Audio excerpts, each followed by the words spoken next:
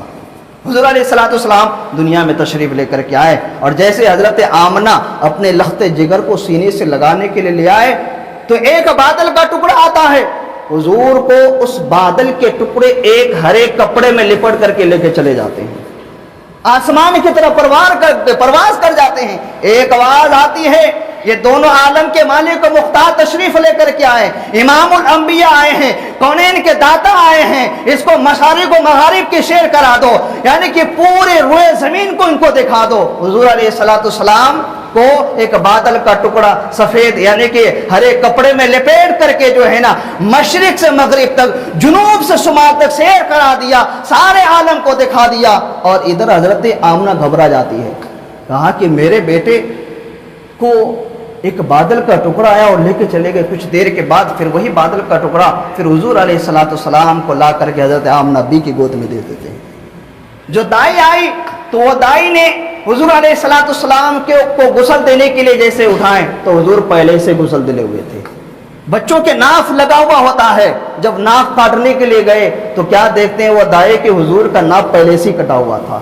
جب ختنہ کرنے کی باری آئی تو کیا دیکھتے ہیں، حضور پہلے سے ختنہ کیا ہوا ہے، نہ حضور کو کسی نے غسل دیا، نہ حضور کو کسی نے ختنہ کیا، نہ حضور کے کسی نے ناف کاٹا۔ اللہ تبارک و تعالیٰ نے اپنے محبوب کو دنیا میں بھیجا تو پاک و صاف کر کے بھیجا ہے، پاک و صاف کر کے دنیا میں بھیجا۔ اور اس کے بعد جو ہے نا یہ عورتیں جب یہ ماجرا دیکھا، یہ کام جب دیکھے تو پورے شہر مکہ میں بات پھیل گئی۔ اب حضرت عبد المطلب صبح سویرے حضور علیہ الصلوۃ والسلام کو گود میں لیتے ہیں اور خانہ کعبہ میں لے کے جاتے طواف کرنے کے لیے۔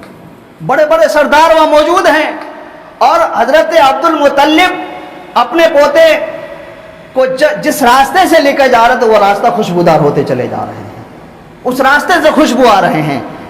جب حضرت عبد المطلب حضور علیہ الصلوۃ والسلام کو گود میں لے کر کے خانہ کعبہ کی طرف لے کے چل رہے ہیں تو بڑے بڑے سرداروں نے دیکھا کہ عبد المطلب خانہ کعبہ کی طرف جا رہے ہیں کہ خانہ کعبہ عبد المطلب کی طرف آ رہے ہیں۔ گویا کہ ایسا لگ رہا تھا حضور علیہ الصلوۃ والسلام کو حضرت عبد المطلب خانہ کعبہ کی طرف لے کے نہیں جا رہے ہیں، بلکہ خانہ کعبہ جھکا ہوا جو ہے نا حضور کی طرف چلے آ رہے ہیں۔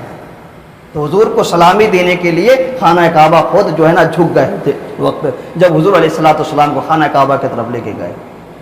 جب حضور علیہ الصلوۃ والسلام دنیا میں تشریف لے کر کے آئے تو بن موسم درختوں میں پھل لگ گئے تھے، جن جانوروں کے تھن دودھ سے سوکھ چکے تھے